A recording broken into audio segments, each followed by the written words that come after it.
The American Republic was born in 1776, but the revolution that created it began a century and a half earlier when Englishmen started building a new culture and country in the North American wilderness. We will trace the slow evolution of this new thing called an American in two profoundly different colonies, Virginia and Massachusetts Bay. By 1700, they were the most populous and prosperous of England's North American settlements, and their populations were overwhelmingly English. Yet they'd already begun to develop distinctly American ways of life. They were, however, almost as different from one another as they were from England. How these Englishmen developed in the same land and at the same time two vastly different civilizations, both of them with some uniquely American strains, is the focus of this program. In 1600, the forests of the Chesapeake Bay area were the home of Algonquin-speaking tribes who belonged to a powerful confederation ruled by a single chief, Powhatan. The Powhatans were warlike, recklessly courageous, and suspicious of strangers. For them, the most humiliating defeat was not death in battle, but the loss of their ancestral lands. Into these lands in 1607 came 3 small ships carrying 104 Englishmen, all of them men. They were employees of the London Company, a joint stock enterprise created to find gold and other riches in the American Eden. English America began as a business proposition. The strangers sailed up a broad river and landed on a small peninsula they named Jamestown. It was a perfect place for defense, but it turned out to be a death trap. The mixture of salt water and fresh water in this mosquito-infested swamp became filthy from the settlers' waste matter, and this triggered raging epidemics of typhoid, dysentery, and salt poisoning. The Englishmen died like flies. They also died because they wouldn't work. The company had sent over a collection of colonists that was a disaster about to happen. Lazy gentlemen who'd never worked. London street urchins too worn down to work. Craftsmen whose skills were pathetically unsuited to pioneering. Goldsmiths and jewelers, barbers and glass blowers. So in bountiful Virginia, with the forests and rivers filled with game, they starved. Only 38 were alive 9 months later. They might all have died had it not been for John Smith. The son of a yeoman farmer, Smith had left England at an early age in the pattern of De Soto to fight the Moors in Hungary. He was captured in battle and made a slave in Turkey, but escaped to Russia and found his way back to London just in time to sail with the first ships bound for Virginia. Smith was too lowborn to command the respect of the rich layabouts who governed Virginia, but in desperation, the company made him virtual dictator. Smith divided the settlers, including a few women who had arrived, into labor gangs and ordered them to work or starve. Then he took over negotiations with the Indians. He and Powhatan settled into an uneasy relationship based on mutual self-interest. Powhatan wanted English iron goods and guns. Smith wanted Indian corn, the only thing that kept the colonists alive. But there was always tension. On one occasion, when trade negotiations broke down, Smith grabbed the chief's brother, Opikankano, pushed a pistol into his chest, and threatened to kill him unless he got his corn quota.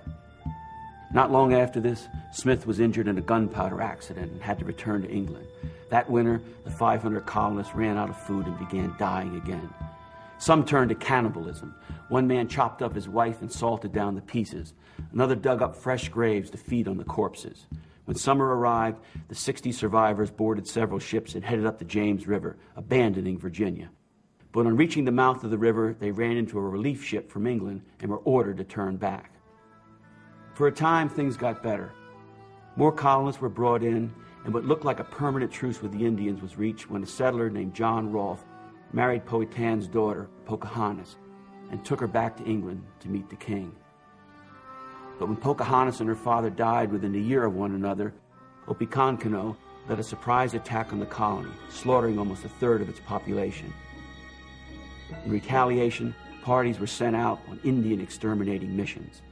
At one bogus peace parley, the English negotiators served poisoned wine, killing over 200 Indians. Opikankano struck back again 22 years later in one final furious effort to wipe out the colony. He was captured and killed, however, and his defeated people were expelled to the Virginia frontier. By this time, the London Company had gone bankrupt, and Virginia had been taken over in 1625 by the Crown. Death rates remained appallingly high, but the colonists had found a lucrative crop. Tobacco saved Virginia and would shape its development for the next several centuries. In London, the joke was that Virginia was built on smoke. Not caring for the bitter-tasting leaf the local Indians grew, John Rolfe had experimented with a milder West Indian brand and shipped it to England in 1617. When demand shot up, Virginians stopped searching for gold and began growing tobacco everywhere, even in the streets of Jamestown.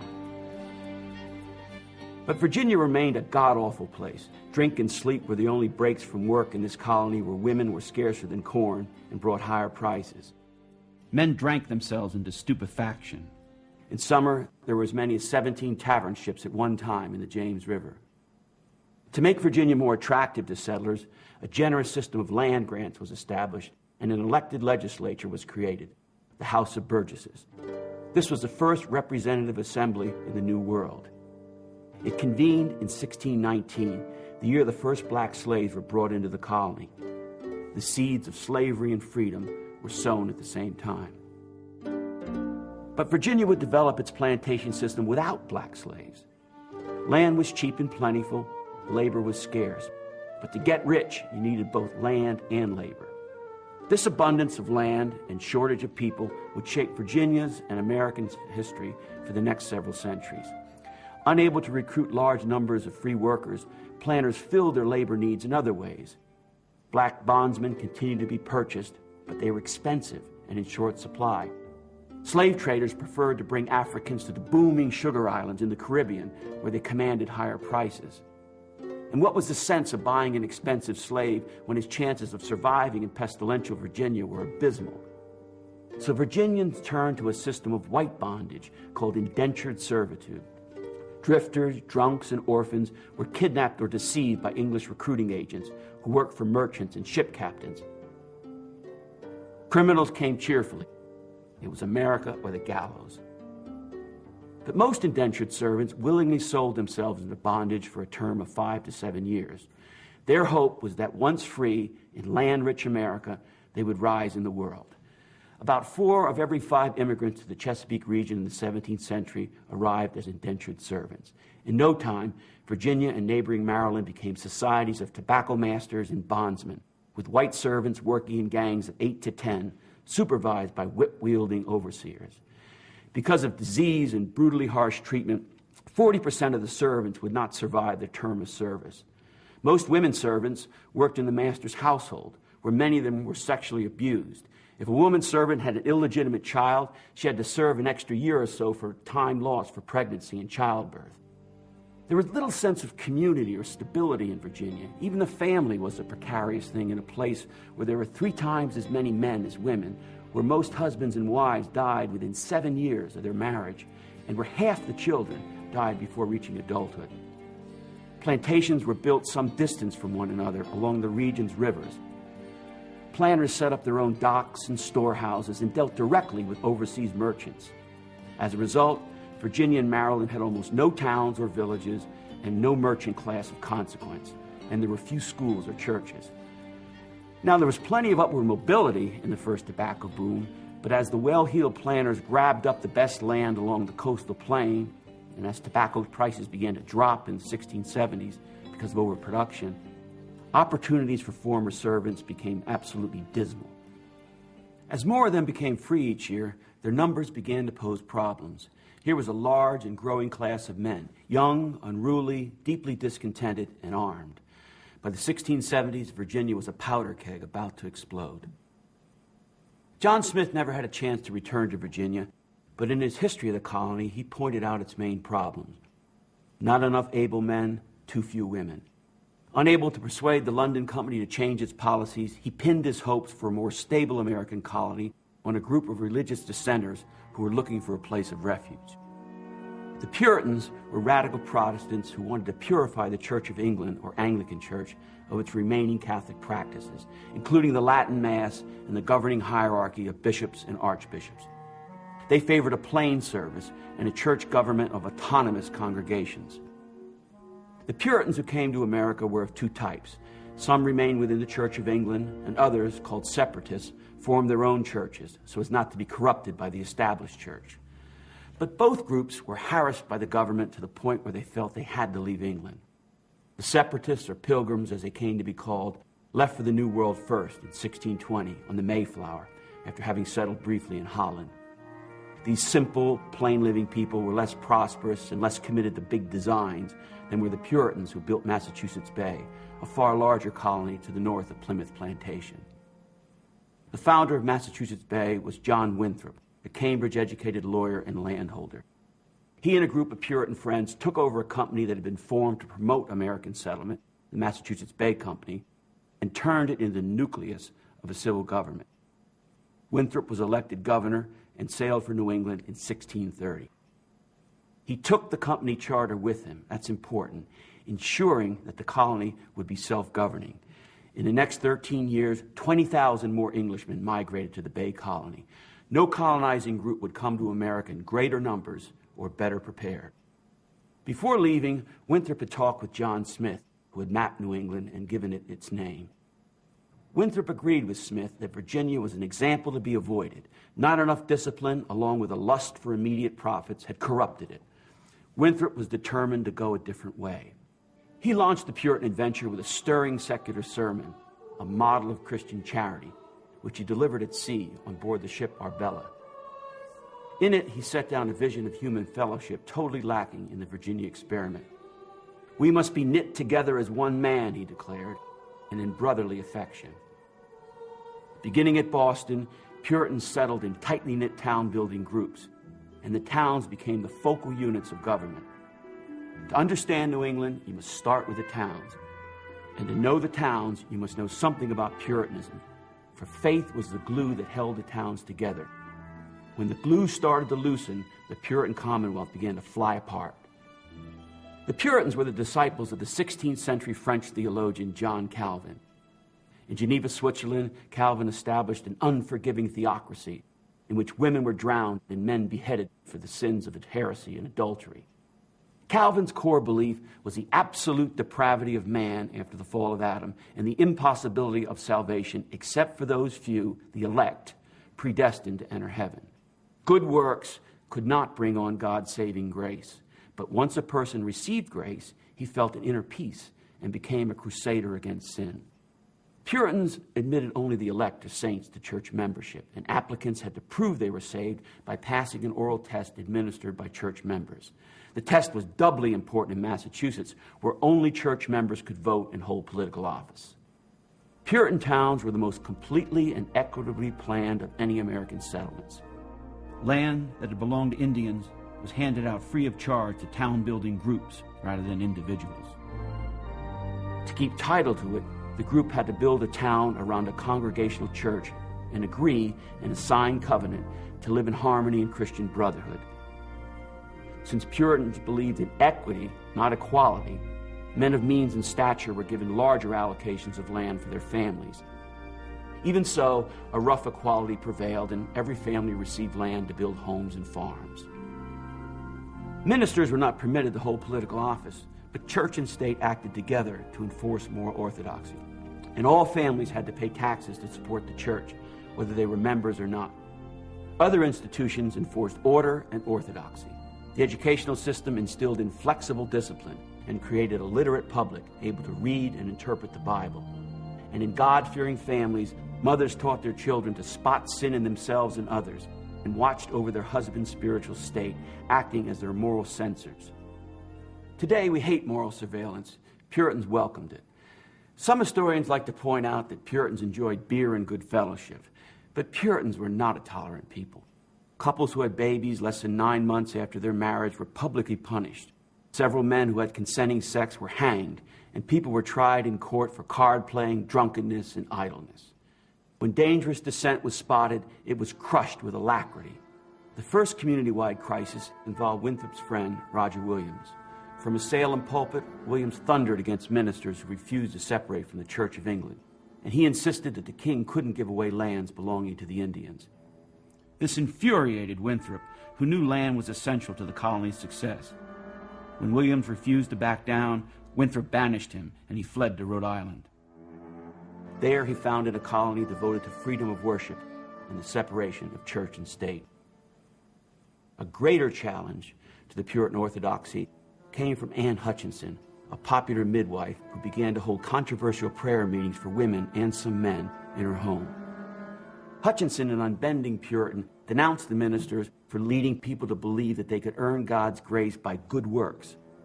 She also argued that when a person was saved, the Holy Spirit dwelled in him and guided his life. To Winthrop, this was revolution. By making religion a deeply personal experience, Hutchinson gave power to lay people, women as well as men, at the expense of ministers. For this, she was hauled into court, charged with sedition, and banished after a dramatic trial in which she acted as her own defense attorney. Winthrop was her chief judge and prosecutor, and she tied him in knots with her brilliance and sharp wit. To break her down, she was 8 months pregnant. She wasn't allowed to sit, eat, drink, or leave the courtroom for natural relief. Even so, she might have been acquitted had she not claimed, like Joan of Arc, that God had spoken directly to her. To a Puritan, that was heresy, for God revealed himself only through the Bible. Years later, Hutchinson was killed in Long Island in an Indian massacre. When word reached Winthrop, he remarked, "God's hand is in this." But it wasn't dissent that killed Winthrop's holy experiment. It was prosperity. Prosperity that was due in part to Puritanism's own ethic of hard work and self-denial, and the belief that worldly success was a sign of salvation. As one minister said, religion begot prosperity, and the daughter devoured the mother. Winthrop believed that piety and profit could go hand in hand. There would be trade, but it would be regulated by the state to prevent the outbreak of avaricious practices, such as price gouging. When the great Puritan patriarch died in 1649 after fathering his 16th child, his successors were unable to maintain his morally regulated economy. Oliver Cromwell described New England as poor, cold, and useless. Yet in this harsh place, with its thin, rocky soil and brutal winters, Puritans built a dynamic commercial society based on lumbering, fishing, shipbuilding, and oceanic trade. Most New Englanders continued to live on small family farms, but in Boston and other seaports, an aggressive merchant class arose and became a power in the Atlantic trading community. In these port towns, the Puritan was slowly becoming a Yankee. Church attendance declined, and people began parading their new wealth. As this occurred, Puritan ministers increased the vehemence of their attacks on the commercial spirit, predicting that God would soon show his displeasure with New England. In 1674, a Puritan minister named Increase Mather delivered a sermon called "The Day of Trouble is Near." The following year, New England was almost wiped out by an Indian assault. It was brought on by Puritan expansion in Indian territory. Between 1650 and 1700, New England's population grew from 23,000 to 93,000, mostly because people lived long lives and had big families in the region's cool, healthy climate.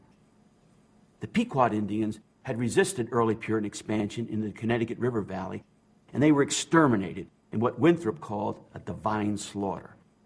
Then there was an uneasy peace with the tribes of New England until 1675.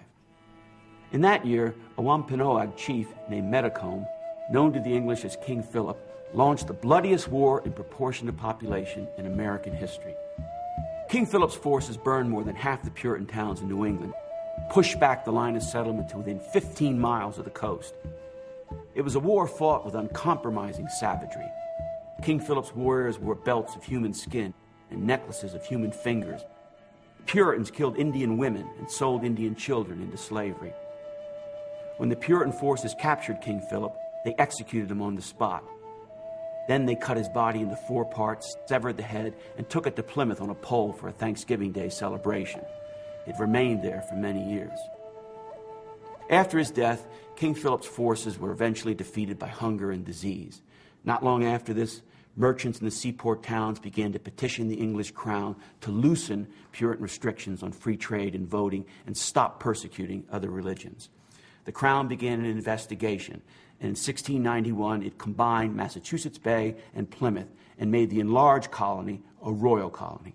Property ownership replaced church membership as the basis for voting and office holding, and religious toleration was extended to all Protestants.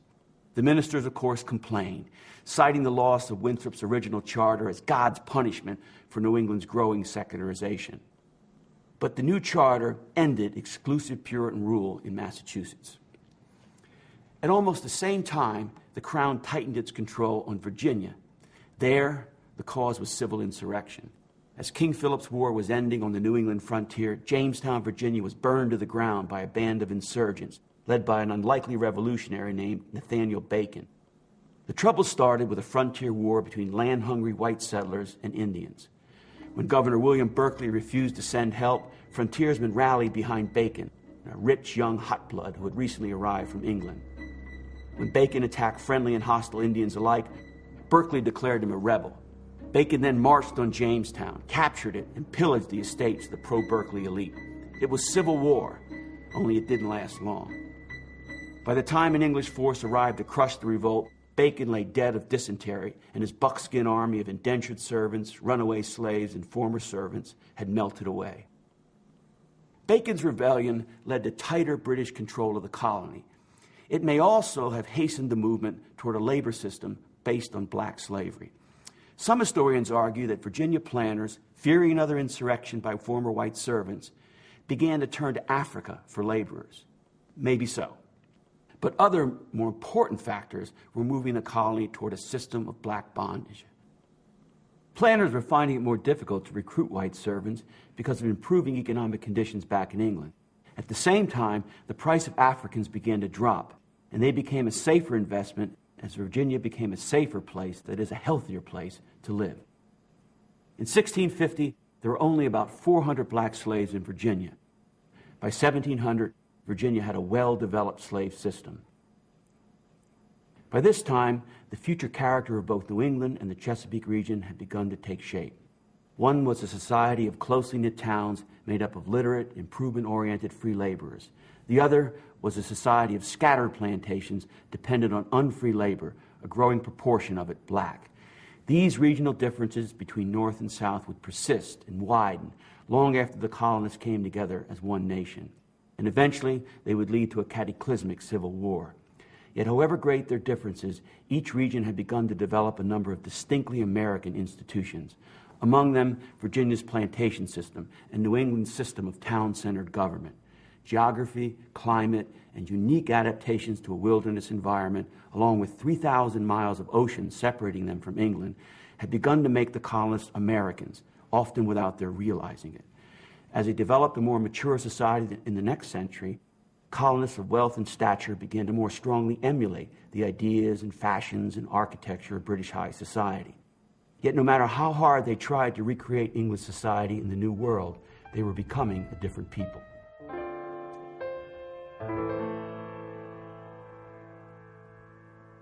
This portrait of Mrs. Elizabeth Freak and her baby Mary is, at its heart, a portrait of Puritan prosperity in the late 17th century.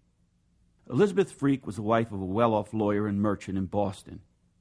Here she is the model of the Puritan middle-class matron, pretty but plain-faced, sitting stiffly, composed and somewhat remote. She is dressed in her Sunday best, her elaborate Dutch lace collar and cuff, pearl necklace, jet bead bracelet. Her carved wooden chair is upholstered in a rich pile fabric known as turkey work, which had to be imported into the colonies. In the first version of this portrait, Elizabeth Freak sat alone.